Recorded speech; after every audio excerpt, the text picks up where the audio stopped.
Bonsoir à tous et bienvenue dans votre journal. Ce soir, la rédaction accueille le député Ibrahim Aboubakar. Bonsoir. Bonsoir. Alors, la visite ministérielle s'est achevée cet après-midi et le moins que l'on puisse dire, c'est qu'elle a laissé un goût amer chez beaucoup de Mahorais. On a vu, surtout au regard des attentes exprimées. On verra cela tout à l'heure avec vous. Avec nous également Pierre Bellucci. Bonsoir Pierre. Bonsoir Amina et bonsoir à tous. Alors la problématique du foncier revient encore une fois sur le devant de la scène avec ces conflits qui ne cessent de se répéter, de se multiplier. On verra les détails avec vous dans un sujet qu'on proposera dans notre journal. Mais d'abord, voici les titres de ce mercredi 11 novembre. La visite ministérielle est loin d'avoir apporté les réponses tant attendues par l'intersyndicale. Pire, la grève générale s'est durcie et après la suspension du mouvement ce jour, la base a décidé d'une opération escargot dès demain matin. Toutes les explications dans votre journal. Pas un jour ne passe sans que la problématique foncière ne revienne sur le devant de la scène. Les conflits se multiplient et certaines personnes en situation irrégulière présentes sur le territoire de longue date expulsent les nouveaux arrivants. La terre mahoraise devient une bombe à retardement, prête à exploser. Le centre éducatif et culturel de Mtsapéré offre tout le confort moderne aux jeunes élèves pour réussir leur éducation religieuse et scolaire. Nous avons eu l'occasion de rencontrer les enseignants ainsi que la soixantaine d'élèves qui composent la structure. Reportage à la fin de cette édition. Hier, le département a connu une journée inédite. Pour la première fois, la ministre des Outre-mer a été accueillie dans les plus froidement, tandis que la liaison entre la Petite Terre et la Grande Terre a été rompue pendant plusieurs heures. En effet, la rencontre avec l'intersyndicale qui a eu lieu hier matin a été virée au fiasco, ce qui a eu pour conséquence l'annulation du programme de visite ministérielle prévu dans l'après-midi. Une rencontre avec le préfet avait cependant eu lieu en fin d'après-midi. Ainsi, dans l'attente d'un communiqué de Georges Paul-Langevin, la grève générale a été suspendue ce jour, mais après lecture du dit communiqué, la base a décidé que le mouvement reprendrait demain. Les explications dans ce sujet signé Patrick Meillan, Pierre Bellucci et Leslie Bimnet. Au lendemain de la rencontre avec la ministre puis le préfet, l'intersyndicale ne décolère pas. Hier, les premiers blocages l'ont démontré et ce matin, Aboudou Moursali a souhaité rappeler que le dialogue de sourds ne date pas d'hier. En fait, c'était une matinée très très chargée, mais difficile parce que, encore une fois, nous nous sommes heurtés à un mur. Même si certains disent qu'il y a des avancées, certes, mais c'est une toute petite annonce qui ne tient sur rien du tout par rapport aux revendications que nous avons mises sur la table, par rapport aux discussions qui ont été menées depuis des années. Parce que je ne vais pas dire depuis quelques mois, c'est des revendications qui remontent depuis des années. Hein. Donc 5 ans après, toujours rien. Donc on ne comprend toujours pas. De son côté, la ministre des Outre-mer, Georges Paul-Langevin, a réaffirmé le discours tenu face à l'intersyndicale. Les Mahorais doivent patienter et s'en tenir au calendrier prévu dans le document stratégique Mayotte 2025. La progressivité pour l'application des conventions collectives ou autres codes du travail est toujours d'actualité. On peut mettre les bouchées doubles, mais si vous prenez quelqu'un qui n'est pas entraîné, que vous lui faites faire un championnat olympique, il s'écroule. Bon, et nous ne voulons pas que Mayotte s'écroule, nous voulons construire solidement pour le bien des Mahorais. Et par conséquent, même si je peux comprendre un certain nombre de surenchères, elles ne me semblent pas raisonnables. Aujourd'hui, nous avons des moyens qui sont mis sur la table, qui sont importants pour développer Mayotte. Nous avons un progrès qui est fait dans la situation des fonctionnaires. Il y a bien entendu quelques ratés que je déplore, puisque, par exemple, dans les conclusions que nous avons eues dans nos réunions de septembre, certains ministères n'ont pas pu à temps rattraper la situation et je pense à ce qui s'est passé à l'Éducation nationale. J'ai eu hier le ministère de l'Éducation nationale, mais il faut que chacun se dise qu'il ne suffit pas de dire on veut 10 fois plus que ce qui est prévu. Avançons et construisons d'une manière solide pour le progrès de Mayotte. La ministre a également tenu à expliquer que le pays étant en crise, l'ensemble de la population française doit faire des efforts. Difficile à avaler pour les représentants syndicaux du département, surtout lorsque 50 000 € ont été dépensés par le gouvernement afin que la ministre arrive en jet privé. L'intersyndicale s'est donc comme prévu réunie ce matin pour examiner le nouveau communiqué de Georges Paul-Langevin. Donc aujourd'hui nous avons pris lecture du communiqué de la ministre. Il s'avère que son contenu révèle quasiment aucune annonce particulière vis-à-vis des attentes que nous espérions. Par conséquent, l'intersyndicale a décidé de reconduire le mouvement et d'insister encore plus pour espérer se faire entendre. Donc demain, la grève reprend de plus belle avec un ralentissement de l'activité économique du pays. Demain, la grève générale reprendra avec un durcissement du mouvement. Une opération escargot est en effet prévue aux abords du chef-lieu. En fin de matinée, une nouvelle réunion se tiendra avec la base afin que les syndicats décident de la suite à donner à ce mouvement général. Alors, député Ibrahim Aboubacar, on l'a vu, cette rencontre entre l'intersyndicale et la ministre des Outre-mer, Georges-Paul Angevin, a tourné au fiasco. Vous étiez parmi les personnes qui ont participé à la réunion. Quel était votre sentiment? Moi, j'ai participé à la réunion le matin, j'ai participé à la réunion l'après-midi. Parce que j'ai tenu à être là pour, comme je l'ai fait la semaine dernière à l'Assemblée nationale, relayer les préoccupations qui sont exprimées, essayer d'en comprendre le contenu, essayer de dégager des solutions. Moi, j'ai retenu 2 points qui sont 2 points durs dans cette discussion. Le premier point, c'est le code du travail, l'application du code du travail. Là-dessus, mon sentiment, c'est que les uns et les autres ne parlent pas le même langage. C'est-à-dire dans l'intersyndicale? J'ai dit les uns et les autres, les partenaires sociaux, ne parlent pas le même langage. Ce code du travail, dans un premier temps, faisait partie des choses qui étaient renvoyées dans 25 ans. Nous avons considérablement accéléré le processus, puisqu'au terme du document Mayotte 2025, il est question de l'étendre d'ici 2018, c'est-à-dire au plus tard dans 3 ans, au lieu de 25. Alors moi, lorsqu'il n'y avait aucune visibilité d'extension du code du travail, les gens ne disaient rien. Maintenant qu'on a dit qu'on va l'étendre d'ici 2018, si on me dit qu'on n'a pas accéléré les rythmes, je n'y comprends plus rien. En plus, je dois préciser que dans la loi qui a été votée sur l'outre-mer, dont j'ai fait état ici, c'est déjà voté. L'extension du code du travail, il est déjà voté. Et les discussions portaient sur les parties les plus urgentes à étendre ou pas, avec des divergences entre les syndicats de salariés et les syndicats d'employeurs. Donc je pense que sur le code du travail, les objectifs des uns et des autres sont les mêmes. C'est une extension rapide, mais la question c'est on étend maintenant quelle partie de ce code et plus tard quelle autre. Ça c'est le premier point. De maintenant à partir d'aujourd'hui, mais les syndicats parlent de 2010, depuis la CCT de 2010. Non, ça c'est autre chose. Je parle du code du travail, c'est maintenant. Le code du travail n'a jamais été question qu'il soit étendu jusque là. Le deuxième point dont il parle, que ça fait des années dont on parle de ces questions-là, c'est la question de la fonction publique. Sur la question de la fonction publique, il y a 3 choses différentes. Il y a eu le processus d'intégration mené depuis 2003-2005. Il y a eu le processus de surrémunération, d'indexation qui a été enclenché en 2012-2013. Et puis aujourd'hui, il y a un 3e chantier, un nouveau chantier que l'on peut résumer par le mot reconstitution des carrières. C'est un chantier nouveau. Et dans les discussions qu'il y a eu à la préfecture avec les uns et les autres, ce qu'il y a au cœur, et c'est ce que la population doit comprendre, aujourd'hui, l'intersyndicale remet en cause le décret de 2003 qui a organisé l'intégration des agents de la fonction publique. Donc, il est question de revoir ce qui a été fait dans le processus d'intégration depuis 2005. Parce qu'il considère que ça n'a pas été fait correctement et notamment l'ancienneté n'a pas été prise en compte, les carrières n'ont pas été reconstituées. Donc, c'est un chantier totalement nouveau d'une ampleur inédite, puisqu'il s'agit de corriger la totalité du dispositif d'intégration tel qu'il est mené depuis maintenant plus de 10 ans. C'est un nouveau chantier. Alors, moi, ma position, c'est quoi aujourd'hui? Justement, c'est ce que je voulais savoir. Quelle est votre position par rapport à tout ça? Aujourd'hui, parce que ma position, je l'ai exprimée clairement depuis un mois, y compris à l'Assemblée nationale. Je considère que le chantier de la reconstitution des carrières, c'est une question de justice.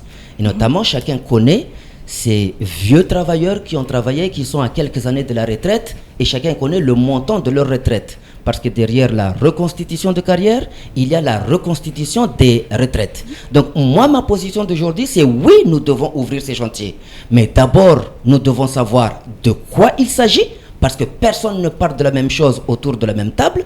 Personne ne sait qui est qui et les conditions des uns et des autres, c'est lesquelles. Dans l'hospitalier, dans la fonction publique d'État, dans les fonctions publiques territoriales, c'est l'objet de la mission. Mais là où j'ai senti qu'il y a un blocage, c'est que le gouvernement dit: envoyons une mission d'inspection pour venir faire l'état des lieux de cette question de reconstitution des carrières et des retraites. L'intersyndicale dit: on veut que vous nous disiez maintenant, oui, on va reconstituer les carrières. Donc c'est une différence d'approche qui tient au fait que personne ne sait aujourd'hui le contenu de ce dossier de reconstitution des carrières. Mais ma position, c'est que c'est un chantier qui doit être fait. C'est un chantier que je vais soutenir. Ce que je sais, c'est que c'est un chantier qui ne se fera pas en un seul jour. Alors, il faut trouver la meilleure façon de l'aborder pour y voir clair et pour prendre des engagements en toute responsabilité. Donc, clairement, le message que vous adressez à l'intersyndicale, à ceux qui estiment que la ministre ne leur a pas apporté de réponse. Les points étaient nombreux. Il y a d'autres points sur lesquels il y a eu des réponses. Là, dans cette interview, j'ai parlé des 2 points qui apparaissent comme bloquants. Parce que quand ils disent n'a pas apporté de réponse, naturellement, ce sont sur les 2 points les plus importants à leurs yeux. Maintenant, nous devons continuer à préciser les engagements qui sont pris, voilà, et à regarder dans quel cadre et dans quel calendrier on peut mettre sur la table cette question de reconstitution de carrière dont j'aurais dit que c'est une question de justice, mais de la même manière que le processus d'intégration s'est fait et est en train de se faire en ce moment depuis maintenant plus de 10 ans, de la même manière, la reconstitution des carrières va forcément s'étaler dans le temps. C'est ce langage de vérité qu'il faut dire, même si, comme moi, on dit que je soutiens ce processus de reconstitution des carrières, mais en responsabilité. Je ne pourrai jamais dire à qui que ce soit que ça va se faire en un clin d'œil, parce que à un moment donné, on avait pu penser que c'est certains agents de la fonction publique qui étaient concernés. Or, la discussion d'hier a bien montré pendant toute la journée que c'est la totalité des agents concernés par le processus d'intégration. Et ça, c'est un chantier d'une toute autre ampleur. Mais quelle que soit l'ampleur du chantier, moi, je suis prêt à continuer à le soutenir et à continuer à le soutenir pour essayer de le mettre dans les rails d'une manière soutenable, possible et raisonnable. Alors là, on a beaucoup axé les discussions sur le monde du travail, clairement, mais c'est une crise sociale qui touche tous les Mahorais sont concernés. Alors, votre sentiment sur ce qui a été dit, c'est ce qu'on veut savoir. Mais, les revendications qui sont ici portent quand même sur le droit des salariés. Oui, mais il y a aussi l'insécurité, il y a pas mal de choses qui étaient... Et vous avez dit vous-même tout à l'heure que le reste de la visite de la ministre a été bouleversé. Vous l'avez dit dans votre reportage, puisqu'elle devait aborder des sujets précisément tenant à la relance de l'activité, c'est-à-dire par le logement. Ça n'a pas pu être fait. Elle devait avoir des options sur la sécurité. Elle n'a pas pu aborder ces questions-là. Toutes ces questions-là étaient dans le programme de la ministre, mais un certain nombre de volets de son programme n'ont pas pu être déroulés, comme vous le savez. Alors, quand on parle de manque de moyens, quelle annonce allait être faite justement? C'est quand même problématique. Bien, par exemple, sur les questions scolaires, elle a annoncé hier pendant la réunion, on nous accorde 10-11 millions d'euros par an pour la construction des écoles primaires. Elle a annoncé hier qu'elle avait décidé de rallonger cette enveloppe de 2 millions supplémentaires, c'est-à-dire 20%. Vous savez, par les temps qui courent, lorsqu'on vous accorde à Paris 20% de plus sur une somme, ce n'est pas négligeable. Hier, elle a annoncé 2 millions supplémentaires sur les 10 ou 11 en termes de construction scolaire. Les constructions scolaires, on l'a vu encore cette rentrée, c'est l'une des préoccupations majeures. On le voit dans les grèves, des rotations, etc. Il n'y a pas assez d'écoles. Oui, elle a donné des moyens supplémentaires pour la construction des écoles. Mais effectivement, sur la question de la sécurité, elle était venue pour préciser davantage ce que le ministre de l'Intérieur a déjà dit. Je l'ai interrogé, le ministre de l'Intérieur, la semaine dernière. Je vous ai envoyé le communiqué. Je l'ai interrogé très fortement sur la montée de l'insécurité. Le ministre de l'Intérieur également a pris les choses en main. Il a décidé d'un coup d'envoyer rapidement sur le territoire les 2 plus importantes missions d'inspection que connaît l'Intérieur. L'inspection générale de l'administration et l'inspection générale de la police nationale et de la gendarmerie nationale pour venir formuler des propositions musclées pour reprendre en main ces questions sécuritaires et il s'est engagé, le ministre de l'Intérieur, à mettre en œuvre la totalité des préconisations que les inspecteurs diront pour faire face. C'est sans doute ce point-là qui manque dans cette discussion, où les grévistes disent le ministre ne s'est pas engagé sur la suite qui sera donnée, voilà, à cette mission d'état des lieux. Ils veulent, disent-ils, des garanties sur la suite qui sera faite après cet état des lieux. C'est sur ce point-là que nous devons travailler pour savoir sur cet état des lieux, sur les retraites et la reconstitution des carrières, quelle sera la suite. Ce soir sur les plateaux, je n'ai pas la réponse, mais je continue comme d'autres à travailler pour que réponse satisfaisante soit apportée à cette revendication que je répète juste, mais qui est d'une ampleur considérable, parce que il faut que les lecteurs qui nous écoutent ce soir et qui nous regardent comprennent que c'est un chantier qui remonte à la totalité du processus d'intégration conduit sur la base du décret de 2003. Alors, autre point de l'actualité, la nomination il y a quelques jours de Sarah Moussoun au Conseil économique et social. On a vu les socialistes ont réagi. Eh bien, ils ont dit ce qu'ils ont à dire. Je n'ai rien à rajouter. Votre position? Les gens qui sont en responsabilité du PS ont dit ce qu'ils ont à dire. Je n'ai rien à rajouter. Très bien, merci beaucoup Ibrahima Boubacar. Je rappelle que vous êtes le député de Mayotte. Et on continue, ministre, préfet, élu. Tous étaient ce matin présents pour la cérémonie de commémoration de l'armistice de la guerre 14-18. Dans les jardins de la mairie et de l'abattoir, l'hymne national a retenti en souvenir de ces poilus morts pour leur patrie. Une cérémonie chargée en émotions en présence d'élèves du collège de Kaweni 1. Un sujet signé Abbas Alidi, Pierre Bellucci et Leslie Vimini. 4 millions de femmes ressortirent veuves de ce conflit, 8 millions d'enfants y perdirent leur père. L'homme du présent préfère toujours rejeter la folie des hommes qui l'ont précédé dans les laines des archives. C'est par ces mots que la cérémonie du 11 novembre a été ouverte par la ministre des Outre-mer, Georges-Paul Langevin. Il y a 97 ans, des millions d'hommes et de femmes ont été tués, mutilés ou blessés. Qualifiée de boucherie humaine, cette date du 11 novembre rappelle la fin d'un conflit dont il est important de se souvenir. Le 11 est une date plus qu'historique. C'est une date qui marque l'homme et singulièrement un grand souvenir de toutes celles et tous ceux qui sont tombés pour nous défendre, pour défendre la paix, non seulement dans le cadre de la Première Guerre mondiale de 14-18, mais aussi de la Seconde Guerre qui a suivi.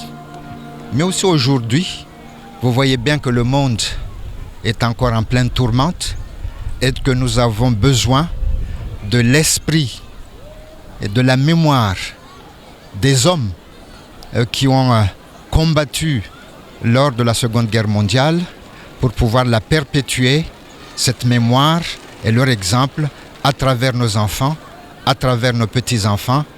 Le maire de la commune de Dzaoudi, l'abattoir, Saïd Omar Wali, est pour sa part très fier d'accueillir cette cérémonie hautement symbolique. Écoutez, c'est important parce qu'il faut toujours se rappeler que la liberté que nous jouissons aujourd'hui vient de très loin. C'est qu'il y a des hommes et des femmes qui se sont sacrifiés, qui ont été tués pour que nous soyons libres aujourd'hui. Donc il faut à chaque fois rappeler à la nouvelle génération que cette liberté, elle vaut cher et que nous devons à chaque fois nous battre pour que tout le monde puisse être libre partout où il sera. Donc c'était important que ça se fasse, que nous soyons tous là aujourd'hui. Et je suis très heureux que ça se fasse à l'abattoir, dans mon canton, dans ma commune. Et c'est la deuxième fois que cela se fasse ici et c'est très heureux.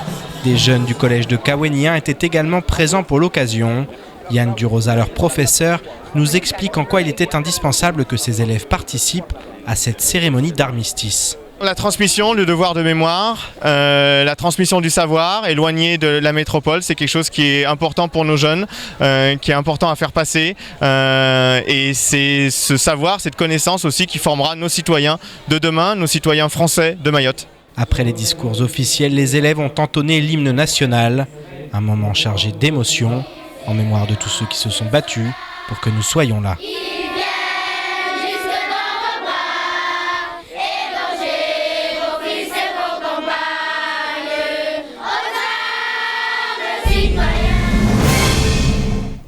Il y a un mois, jour pour jour, Rehema et ses enfants ont été expulsés du Banga dans lequel ils ont vécu plus de 5 ans. N'ayant nulle part où aller, elle est revenue dans son ancienne habitation, partiellement démolie par la propriétaire du terrain. Nous sommes allés à sa rencontre aujourd'hui pour connaître sa situation. Le conflit semble s'être compliqué entre-temps. On regarde ce reportage signé Shakila Issouf et Fred Souleymana. Voilà, donc nous sommes à Bonovo. Cette famille avait été expulsée par les propriétaires il y a quelques semaines et apparemment ils sont de retour dans cette maison. Donc nous sommes venus les voir, comment ils ont vécu cette expulsion et pourquoi ils sont revenus.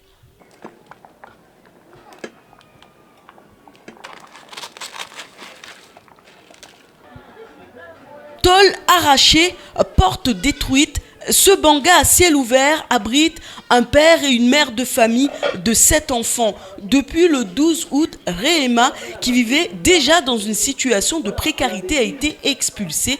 Revenue dans son Banga alors que la propriétaire de la passerelle souhaite qu'elle quitte les lieux, c'est sous tension quotidienne et la peur de devoir dormir dans la rue qu'elle accepte de témoigner.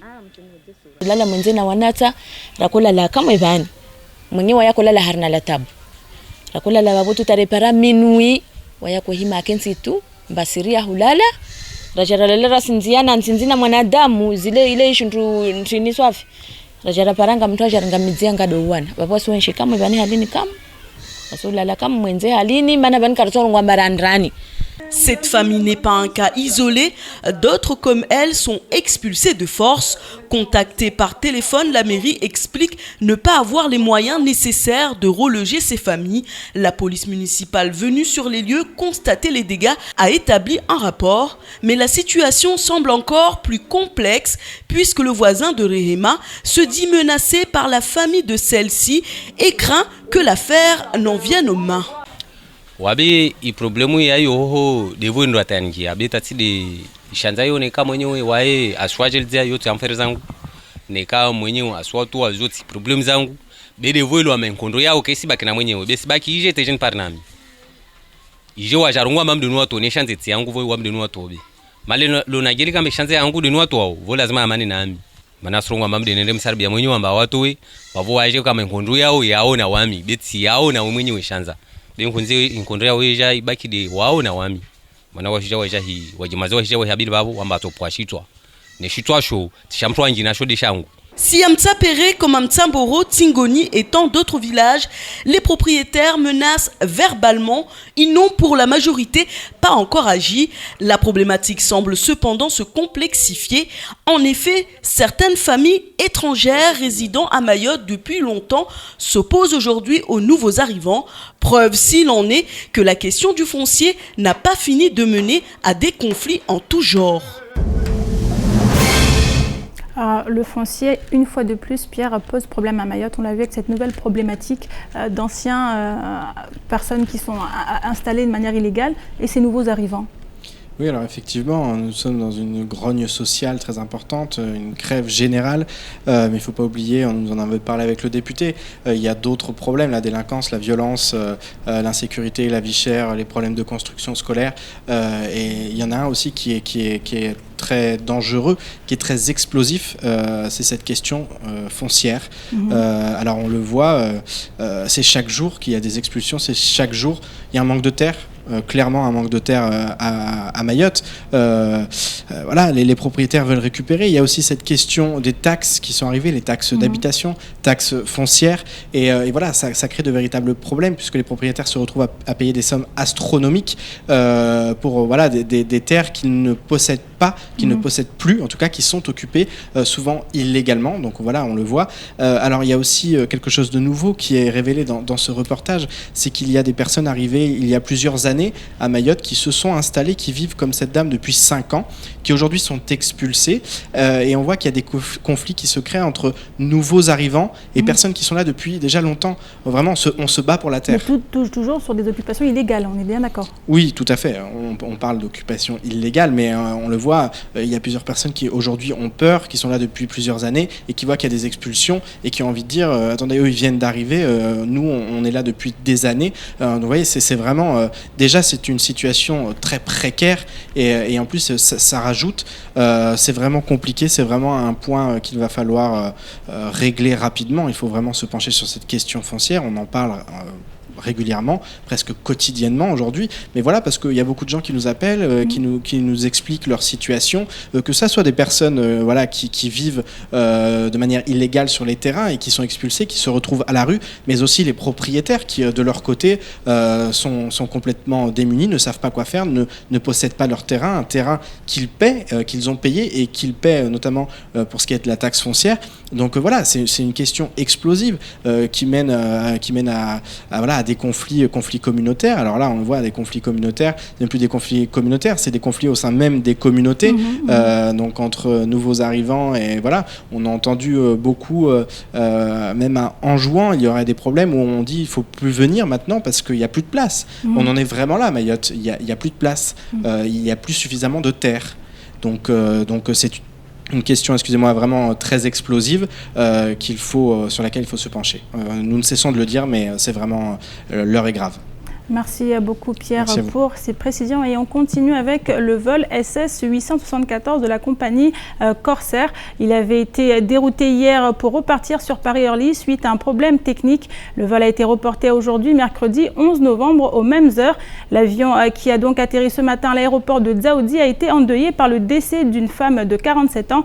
Prise d'un malaise pendant la descente, les pompiers ont essayé de la ranimer sans succès. Un sujet signé Abbas Alidi, Pierre Bellucci et Fred Souleymana. Ce matin, le report du vol Corsair suite à un incident technique a donné lieu à beaucoup d'agitation à l'aéroport de Dzaoudzi. Les passagers sont arrivés très tôt et pour certains, la colère était encore vive suite à ce jour de retard. Je devais partir et on a su en arrivant à l'aéroport qu'on n'a pas pu partir parce que l'avion a été dérouté, mais on n'en sait pas plus. Moi personnellement, j'ai appelé Corsair tout l'après-midi hier. J'ai eu 8 appels avec aucune réponse de leur service. On ne savait pas trop ce qui allait se passer ce matin. On est là, on verra si on décolle, voilà. Beaucoup de passagers sont restés dans l'attente hier toute la journée. Tous n'ont pas été informés de l'incident technique et ce matin, c'est dans l'expectative que les voyageurs se sont rendus à l'aéroport. Non, je n'ai pas l'information sur ça, mais ce qu'ils m'ont dit, qu'il y a un problème technique, mais je ne sais pas si l'avion il a fait un demi-tour ou bien comme ça, je ne sais pas. Est-ce que vous avez peur de partir aujourd'hui ? Ouais, ça me fait réfléchir un peu, ouais, bon... Grâce, bon, je laisse toutes mes pensées, mais c'est à Dieu. Mais bon, ça fait partie, voilà quoi. Bon. Si je pense trop à le chagrin, c'est pas bon. À leur arrivée, les voyageurs ont eu une nouvelle surprise. Les ordinateurs qui servent à l'enregistrement sont tombés en panne, laissant une nouvelle fois les passagers dans l'incertitude quant à leur départ. Tout de suite, c'est encore en panne, donc on attend. Hein. Il y a une panne technique pour enregistrer les bagages. C'est ça, ouais. Et voilà. Eh ben, on va attendre, on va faire preuve de patience, il n'y a pas le choix de toute façon. Hein. Donc voilà, on va attendre un petit peu et puis voilà, ça va bien se passer. Tout va bien.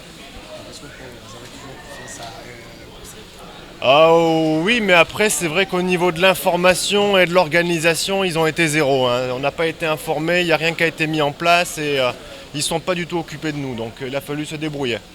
Donc Corsair, ça n'a pas été bon. Cet avion tant attendu a atterri ce matin à l'aéroport. Il a cependant été endeuillé par le décès d'une femme de 47 ans. Victime d'un malaise à la descente, elle n'a pu être ranimée. Un vol qui, après bien des péripéties, a finalement pu décoller pour la métropole dans la journée. Je vous propose maintenant de faire un petit tour d'horizon du reste de l'actualité de ce mercredi 11 novembre. C'est tout de suite dans l'actualité en bref.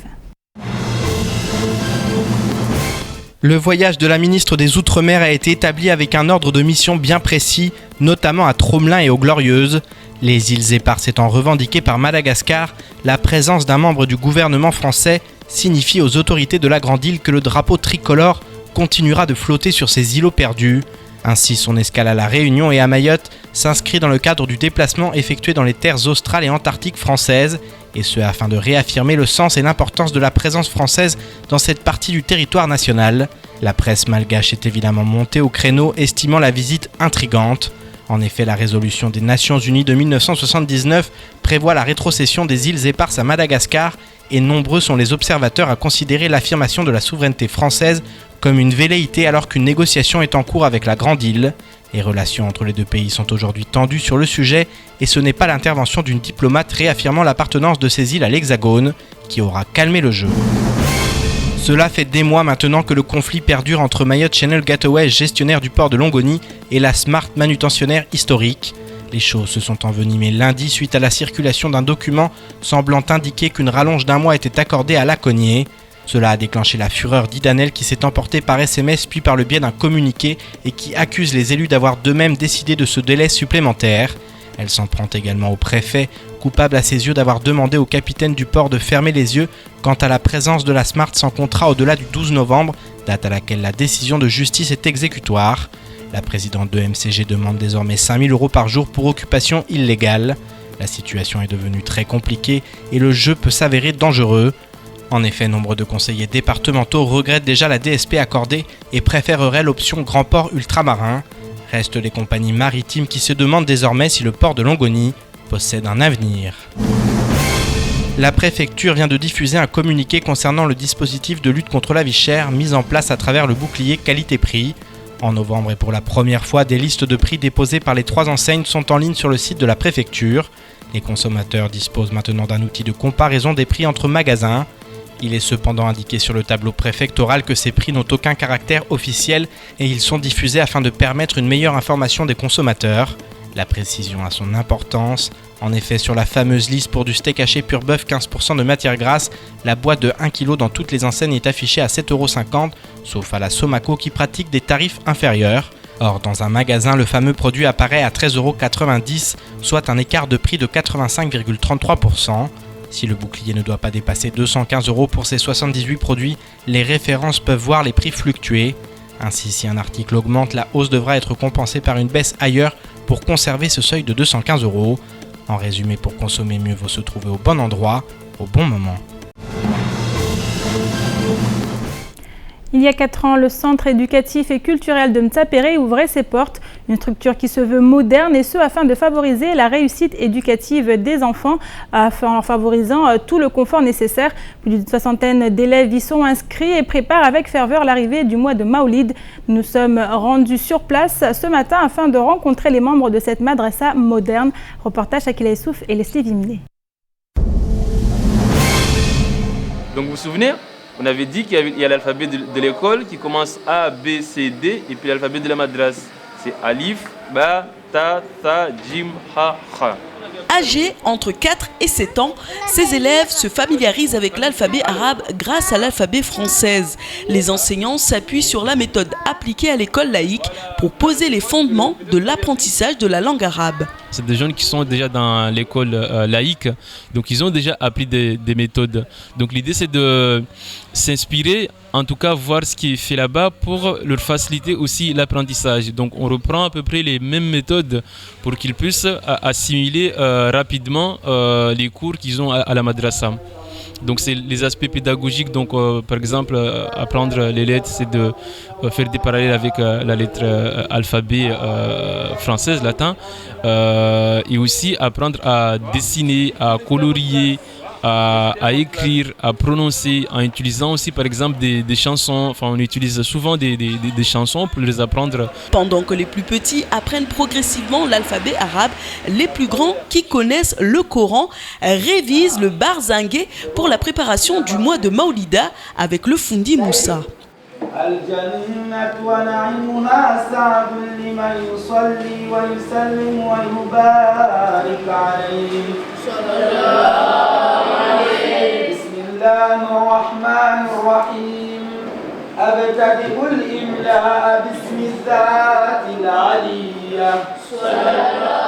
Enseignant de chenille traditionnelle, Fundi Moussa prend conscience de la différence entre cette madrasa moderne et celle dans laquelle il a toujours enseigné. Ainsi, au-delà des normes d'accueil exigées, il est important pour eux que leur enseignement apporte l'explication de la récitation coranique. il y a différent entre ici et au Chioni. La différence, c'est quoi? Ici, on améliore encore le niveau. Et au Chioni, vous connaîtrez bien qu'on prend juste que le Coran et des choses pour prendre l'islam. Et en plus, vous voyez qu'en ce moment, on est à la préparation du mois que notre prophète Mohammed est né. Voilà, tous les madrasas, ils ont commencé la préparation du Maulid. Même il y a des gens qui, en ce moment, de venir d'interdiser que c'est pas bien de faire Maulid. Ainsi, chaque année, la madrasa organise, comme dans les écoles laïques, des événements religieux en fin d'année scolaire. L'occasion pour les élèves de montrer ce qu'ils ont appris au centre éducatif et culturel de Mtsapéré. Financé par l'ensemble des parents d'élèves, les responsables de cette école coranique espèrent à l'avenir pouvoir compter sur les subventions du conseil départemental pour se développer et accueillir plus d'élèves. Et c'est bien là tout le mal qu'on leur souhaite. C'est la fin de cette édition. Merci à vous de l'avoir suivi. Une édition que vous pourrez suivre en rediffusion sur notre site l'infoquesi.fr et sur OM5. Dans quelques instants, la suite des programmes avec la météo présentée par Ornella Périne suivra juste après l'invité du temps de parole, la ministre des Outre-mer, Georges Paul-Angevin. Elle était ce matin au micro de Patrick Mian. Et prochain rendez-vous avec l'information demain en radio dans la matinale avec le journal présenté par Pierre Bellucci. Excellente soirée à vous sur KTV.